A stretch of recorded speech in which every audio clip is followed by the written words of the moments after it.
So my first look at the wide receiver position on DraftKings and FanDuel for week 12, and we're starting right now. Wide receiver for week 12.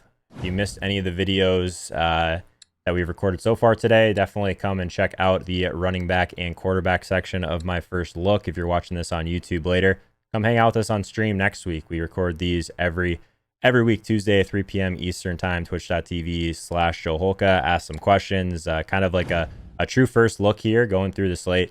I think that I try and keep it a little bit more simple throughout the beginning of the week and kind of scale up this data sheet as we go. This is a sheet that is available to all my Twitch subscribers. So if you have an Amazon Prime account, make sure you're taking advantage of that free Twitch Prime subscription. You'll get access to this data sheet. I do a couple updates throughout the week as well, and things kind of scale up and progress as the week goes as well.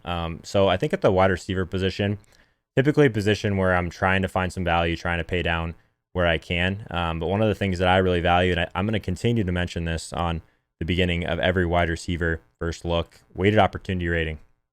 Some of the guys that were popping in this last week as underpriced guys, John Brown was right there. He's actually at the top over the last 4 weeks. After that week he had last week, 6,700 for John Brown. I think that that's a spot that we could visit here, but target market share, air yards market share, it's basically a formula, but one of the most predictive metrics there is at the wide receiver position for kind of shorter term projections. Like that's what we're looking for, right? We're looking for guys that are seeing the opportunity, not necessarily just focusing on those results. So in hindsight, that matchup last week, Buffalo against Miami's a team that can be beat deep. We know that, but it was, I mentioned this in the quarterback section, just getting them in good weather. We probably should have had higher exposure to John Brown. Talked about him, John Brown and Josh Allen as one of my top stacks last week. So make sure you're checking out the stacks video that usually goes up on Thursday. And then I have a value portion as well that goes up on Saturday morning. So make sure you're checking out all the content throughout the week. If you're watching this live on Twitch right now, make sure you're subscribed to the YouTube.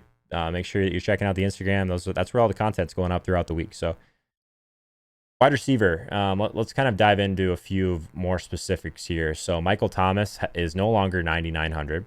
9,300 against Carolina. Pretty tough spot. He's Michael Thomas. It probably doesn't matter. Is it a week where we want to pay all the way up? I don't know. The value is not looking great so far. We weren't in love with quarterback. We weren't in love with running back. Seems like a tough slate so far. It's Mookie says, finally caught the John Brown ceiling game. Yeah. His floor's been there, that's for sure. So John Brown is 6,700 again. Like I think that if people are gonna just be like, oh, I got my John Brown game, don't need to play him the next week. I don't know. I don't think anything's really changed with the usage. I think that if people want to talk themselves out of that because of Denver, Chris Harris is probably going to be on John Brown if you care about that. I still think that it's a spot that he can do really well. Buffalo's has skewed pretty heavily towards the run. I think that probably has something to do with their quarterback taking off so much, and I don't love the game environment overall for plays. So those are the kind of knocks against John Brown, but at 6,700 seems like a decent price still for him. I prefer John Brown when he's like the mid 5Ks for a while, but I think those days are over. Steve Boynton, OBJ week. Is it? 7K for OBJ. You're not getting that much of a discount on the guy. I will say that like at some point this volume has got to stick, right? 10 targets, 12 targets the last 2 games. He's like, the efficiency's not really there and hasn't cracked 60 yards, but I don't know. Looks really interesting when it comes to this spot against Miami. We're just talking about John Brown. Nice total there for Cleveland. Second highest weighted opportunity rating. God, his yards per route run is really low this year. That's just it's such an interesting metric, honestly. So this is where we historically see some of like the best wide receivers in the NFL hit this. So outside of some small samples, like maybe ignore this Marvin Hall, maybe even Hunter Renfrow, but Michael Thomas, Julio Jones, Mike Evans, Amari Cooper, John Brown, Tyler Lockett, Cortland Sutton, like those are the guys that are popping in this yards per route run metric. OBJ is nowhere near some of those other guys in that metric. So that's interesting. They are a pretty decent sized favorite as well. It shapes up to be a pretty good spot, that's for sure. I don't know. Clicking OBJ is really tough to do right now, but I could see it paying off. Baker Ducks floating his way. Yeah. Landry revenge week. That could be. Landry's at 6,300. Yep. What's Landry's volume been like recently?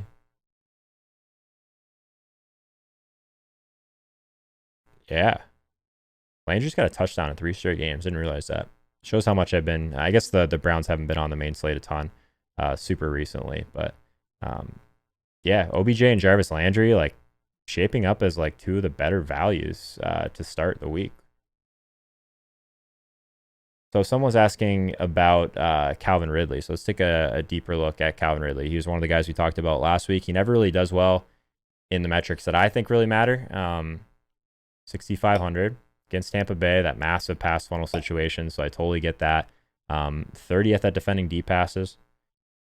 I don't know if that's really Calvin Ridley's game, but yeah, the team total is great. The weighted opportunity is below what it should be for that price tag, but big blow up week last week. I know he was in the buy low model last week. Shout out Josh Hermsmeyer. So we'll see. I could see Calvin Ridley being kind of popular just based on the week that he just had and this massive pass funnel. People might go back to that. I could see that happening for sure. My first instinct is that his price is still pretty aggressive though. Keep an eye on, do we have any Alshon news at this time? Let's see.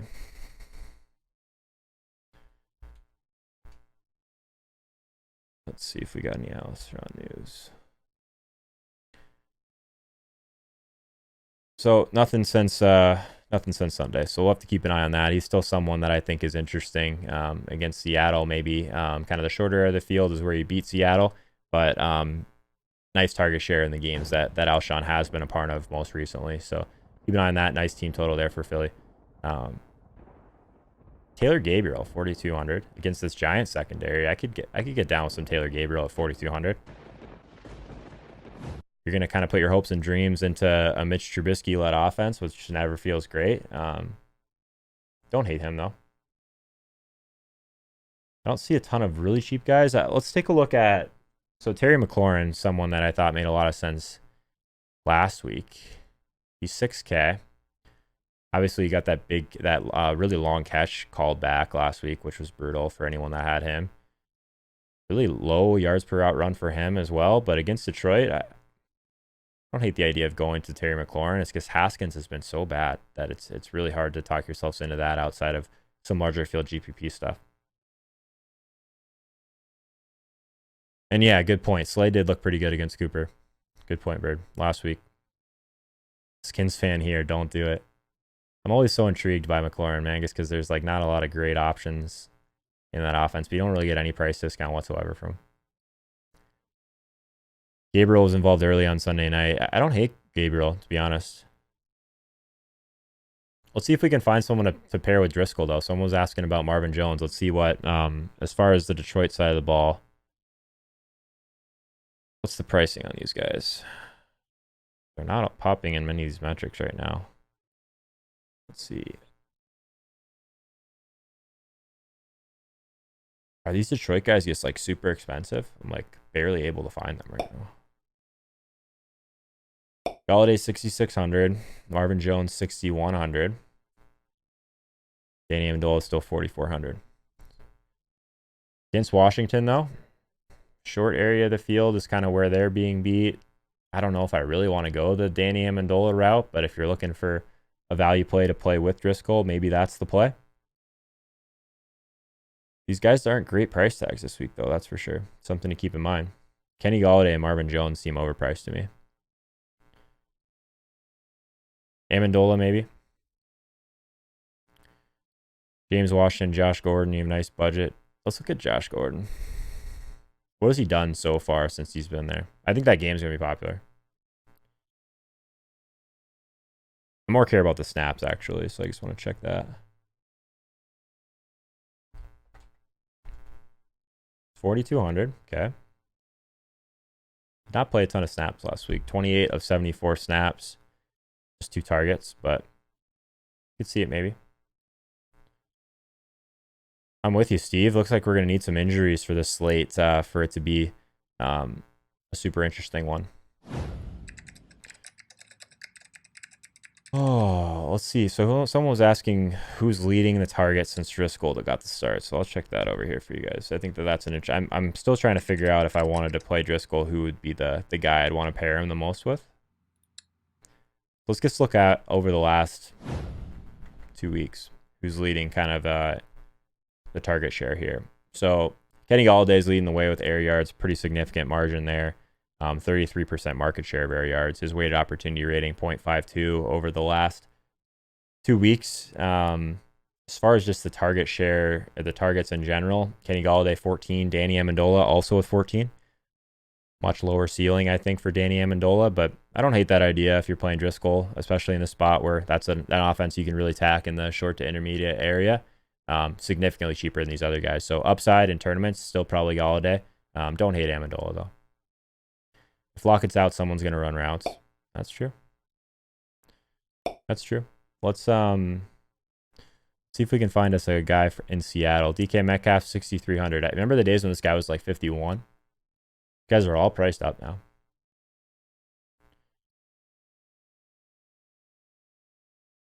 What else? Oh, yeah, we mentioned Allen Robinson earlier when we were talking about Trubisky. 6,500. His target shares dropped a little bit in recent weeks. He was someone that was just smashing weighted opportunity. I guess Trubisky's kind of killed that over the last few games, but still saw 6 targets, played almost 100% of the snaps, back-to-back weeks. Only 15 yards. Maybe this is the bounce back spot for Allen Robinson. I could see that. This Giants team will give it up. I think that might be one of the better matchups on the slate. Yep. Allen Robinson. I think Taylor Gabriel is one of the ones that keeps standing out to me at 4,200 as well. So maybe it's a Trubisky stack week. I guess spoiler alert for the stacks video. Yeah, someone says we need Chase Daniels, as gross as that sounds, maybe.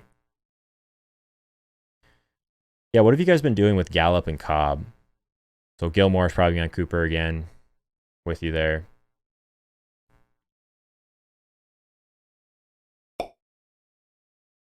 PFF actually has Jonathan Jones on Cobb right now. I'm not sure that's a great matchup for him.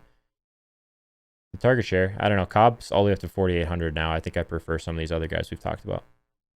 Seems like seems point chasey to me.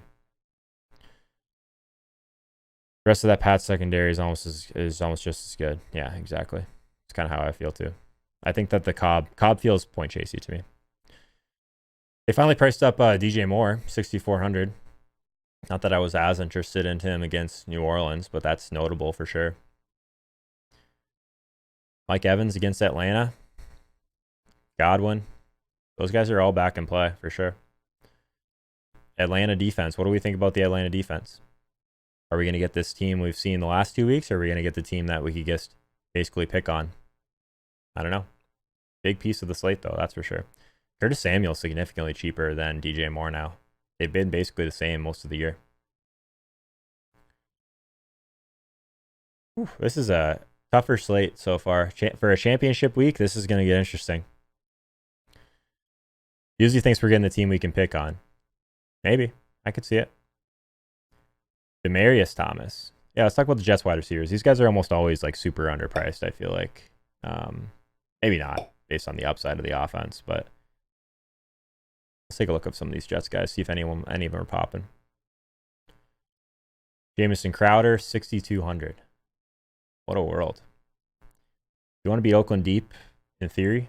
So like I mentioned Robbie Anderson before. What's Robbie Anderson's price at now? I know he's probably not going to look so good in the metrics, but 4,800 for Robbie Anderson. I think that's a shot I would think about having some tournament shares of for sure. Demaryius Thomas, his target share has been pretty safe, so I'll give you that. Popping as a decent value.